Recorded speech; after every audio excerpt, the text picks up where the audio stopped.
Hey everybody, what's going on? Thought I'd give a, man, that rag is filthy. Thought I'd give an update. I got all my tools out, not all of them, but all the ones out of the box. And got them out here on the ladder where I can get to them because I got a job to do. And so got my oil filters. We got the oil in the house, the AMSOIL's in the house, and see, it's got a regular oil filter, which I change every 15,000 miles and add a gallon of oil for when I change it.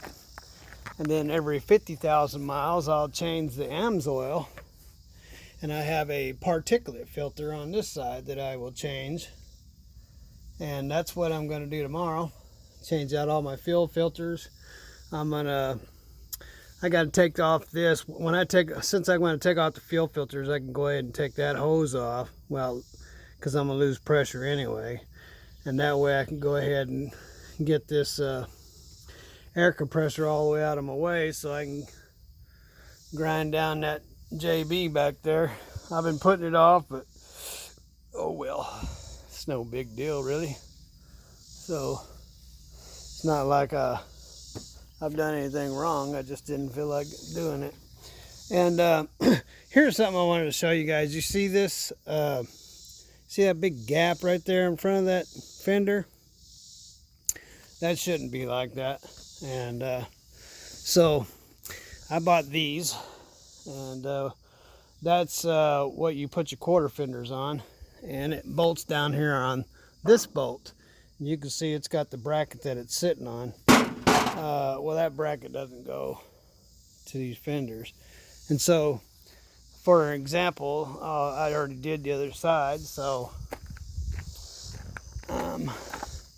now you see how there's no gap right here? And this is the bracket that I was telling you about. I'll need to take that off.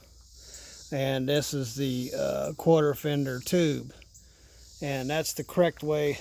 That's what you want. You want that fender to be up tight against the wheel like that. I know it leans down in the back, but oh well. A lot of them do that. I'm not exactly sure what that's about, but I never was a fan of these type of fenders, but they are what I have.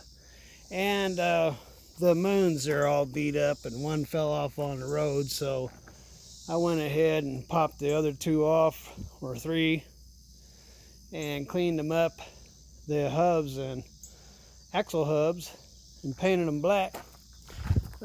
See, yeah. Okay, here we go.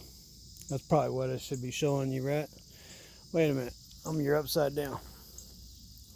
So there you go. So that's the look we got right there. It did have the baby moons on it.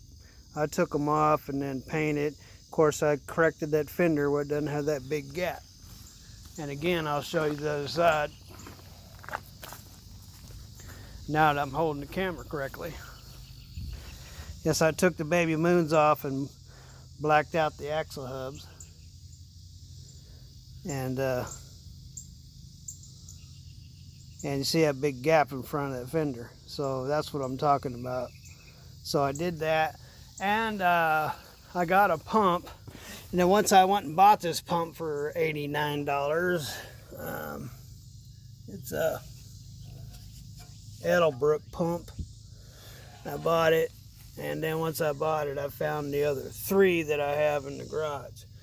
But even though that I went ahead and hooked it up and started the pump, all I got was a bunch of air sounds inside the tank.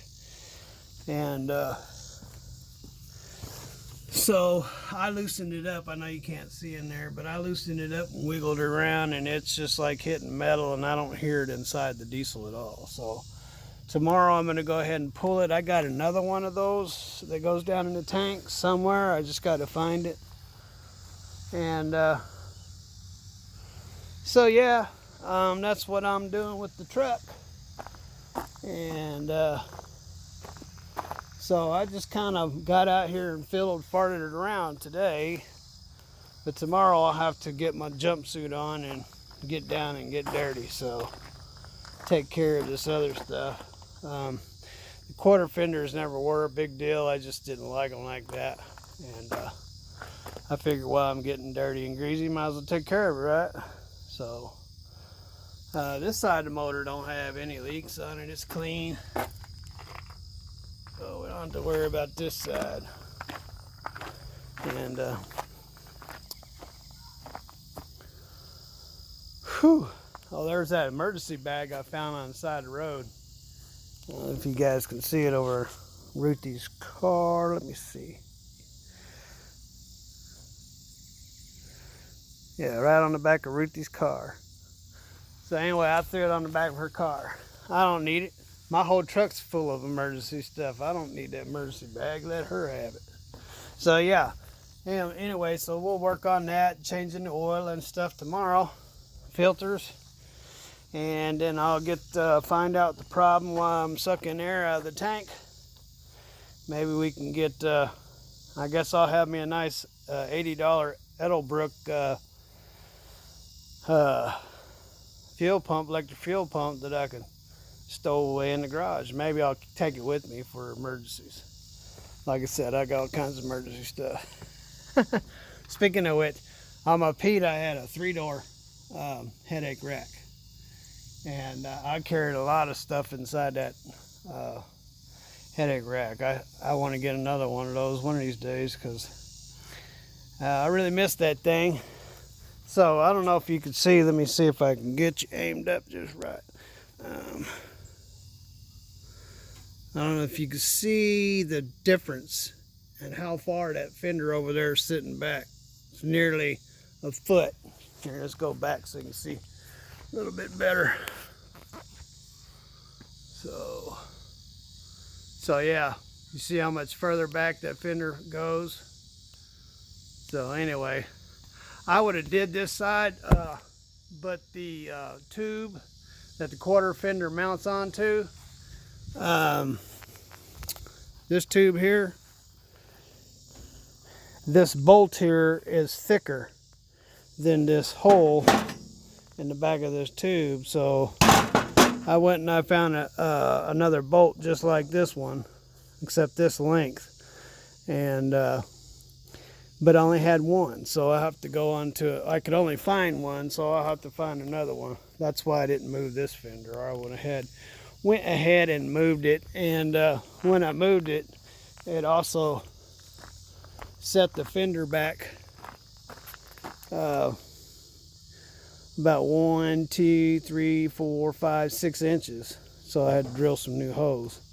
So anyway, I hear Ruthie B and AJ coming back from their walk over there. So I'm getting out of here. Peace. God bless. I don't know if I say peace, but anyway. God bless. Have lots of fun and have a good evening. And later.